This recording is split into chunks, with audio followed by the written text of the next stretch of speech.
नमस्ते बच्चों, कक्षा 7 विषय गणित और प्रश्नावली अपनी 12वीं शुरू कर रही हैं। और प्रश्नावली शुरू करने से पहले अपने को पता होना चाहिए कि बीजीय व्यंजक क्या होते हैं और इसके प्रकार क्या हैं।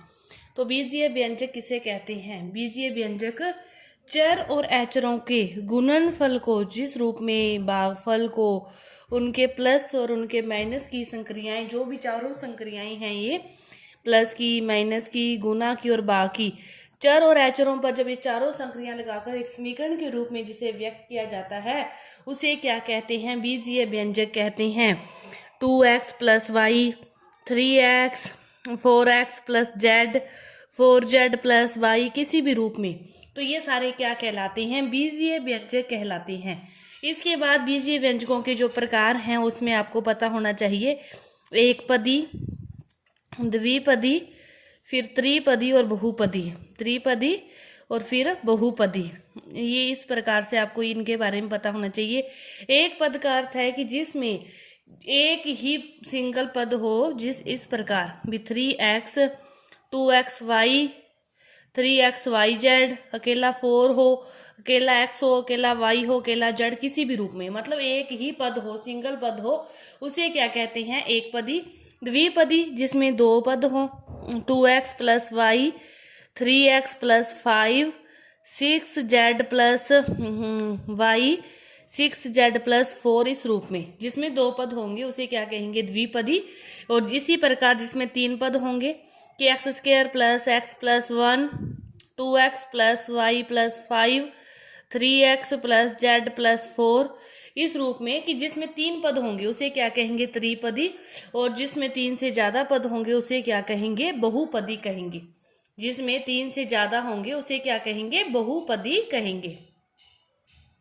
इस प्रकार ये आपको पता होना चाहिए। इसके बाद देखो अपने शुरू करते हैं 12.1 प्रश्नावली। आपकी क्या दे रखा है? पहला क्वेश्चन दे रखा है कि संख्या y में से z को घटाया। बस कुछ भी नहीं है, आपको बिल्कुल भी कोई ज्यादा हार्ड चीज नहीं है। आपको समझ में आई तो बहुत ही शॉर्ट चीज है कि संख्या y में से z को घटाया, कि y में से क्या करना है?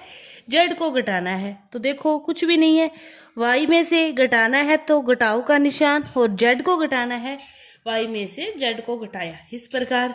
दूसरा देखो कि संख्या x और y के योग दोनों का क्या कर दो? योग का आधा, तो बटा में 2, आधा तो यही होगा।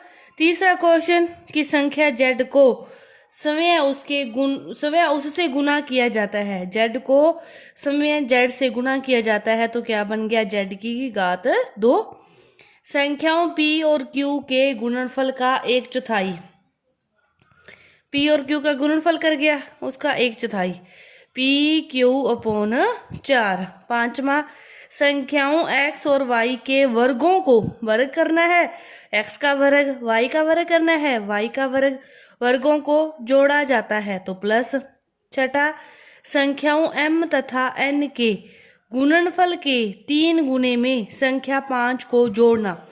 m तथा n के गुणनफल, दोनों का गुणनफल कर दिया, इसके 3 गुने, इसका कितना गुना? 3 गुने में संख्या 5 को जोड़ना, तो 3mn प्लस 5। एक दो क्वेश्चन मैंने लिखे नहीं है, इसी प्रकार के हैं, तो आप उनकी खुद प्रैक्टिस करोगे, इसीलिए मैंने वो छोड़े हैं। इसके बाद देखो दूसरा क्वेश्चन, पेड़ आरेख बनाना है। बहुत ही इजी है पेड़ आरेख। अब देखो पहला जैसे दे रखा है x माइनस 3, इसका पेड़ आरेख, जितने इसके अंदर पद हैं उतने ही आप इस प्रकार बनाओगे। 2 हैं तो मैंने 2 बनाया, 3 होंगे तो 3 बनाएंगे। एक को यहाँ लिख दो, दूसरे को यहाँ लिख दो। ये आगे भी यदि टुकड़े हो रहे हों, यदि एक्स की स्क्वायर होता, जैसे इसको हल करते हैं फिर आपको समझ में आ जाएगा। 1 प्लस एक्स स्क्वायर, इसको हल किया, एक को यहाँ लिख दिया, एक्स को यहाँ लिख दिया, एक्स स्क्वायर को यहाँ लिख दिया। ए के भी टुकड़े नहीं होते, एक्स के भी और टुकड़े नहीं होते, एक्स स्क्वायर के और टुकड़े होंगे। कितनी बार होंगे? एक्स को एक्स से गुना करेंगे तो क्या होगा? एक्स स्क्वायर होगा। इसी तरह सी पार्ट को देखो, क्या है? y माइनस वाई की क्यू, पहले कितने टुकड़े होंगे? 2 टुकड़े, तो y और माइनस वाई की क्यू।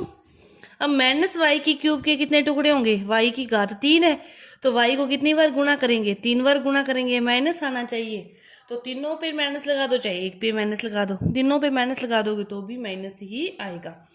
इसी प्रकार जैसे इसको देखो, डी पार्ट को क्या दे रखा है, 5xy² प्लस 7x² पहले इसके दो पद हैं, दो पदों में लिख दिया, 5xy², यहाँ पे लिख दिया 7xy²।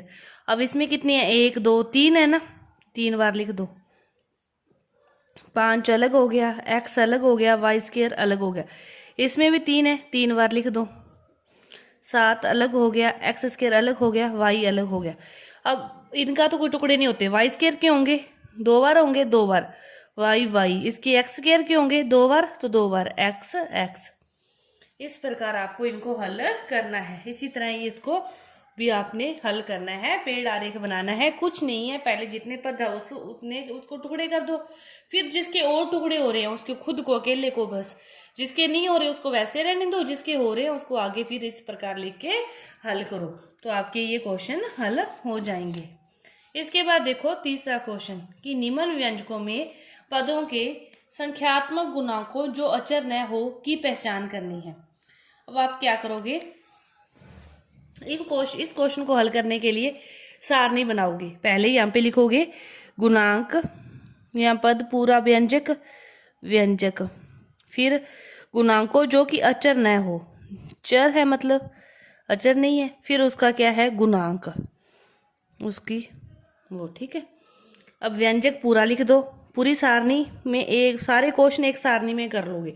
5 - t², 5 तो क्या हो गया, चर हो गया ना, अचर हो गया 5 तो, क्योंकि फिक्स है इसकी वैल्यू, तो इसकी फिक्स नहीं है, 3t²। अब इसमें t² का गुणांक कितना है, -3। दूसरा जैसे इसको लिखोगे 1 + t + t² प्लस t की 3, इसके देखो अलग अलग लिखोगे, t भी चर है, t² भी चर है, t की q भी चर है, t का गुणांक कितना है, 1, t² का गुणांक 1, t की q का गुणांक 1। इसको ले लो, x + 2x + y 3y, x है, दूसरा 2xy है, तीसरा 3y है, इसका गुणांक 1 है, इसका गुणांक 2 आएगा, इसका गुणांक 3 आएगा। इस प्रकार ये सारे क्या करोगे आप, हल करोगे।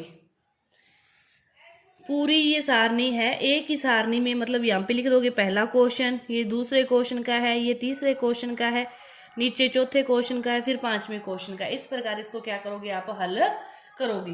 तो आपकी ये जो प्रश्नावली का एक पार्ट है पूरा हुआ, आगे का जो पार्ट है वो अपनी दूसरी वीडियो में करेंगे। धन्यवाद।